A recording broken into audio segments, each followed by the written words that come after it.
為選舉教宗會議奉獻嘅感恩祭，清晨喺梵蒂岡舉行，被視為係樞密會議靈性上嘅前奏。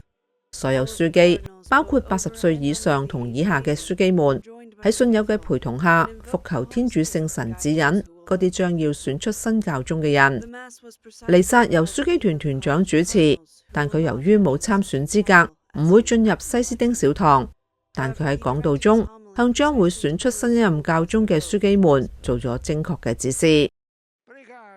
伏求聖神係唯一恰當同必要嘅態度，因為合資格嘅樞機正喺度準備作出一項對世人同教會極為負責嘅舉動，做出無比重要嘅選擇。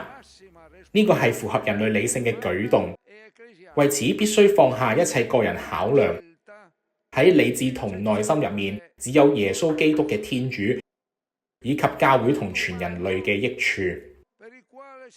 團長勾勒出新教宗會面臨嘅一啲挑戰。一方面，佢必須係一位福傳嘅教宗，喺一個由科技形塑、世俗化嘅世界中領導教會。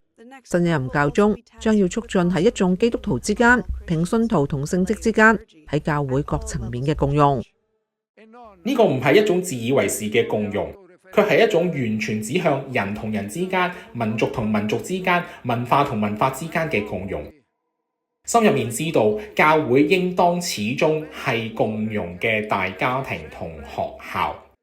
呢個亦都係從基督向宗徒勾勒出嘅軌跡上面，繼續維持教會嘅團結合一嘅強烈召叫。教會嘅團結合一係基督嘅吩咐。呢個團結合一並唔意味住整齊劃一，卻要喺豐富多元入面維持穩固而且深切嘅共融。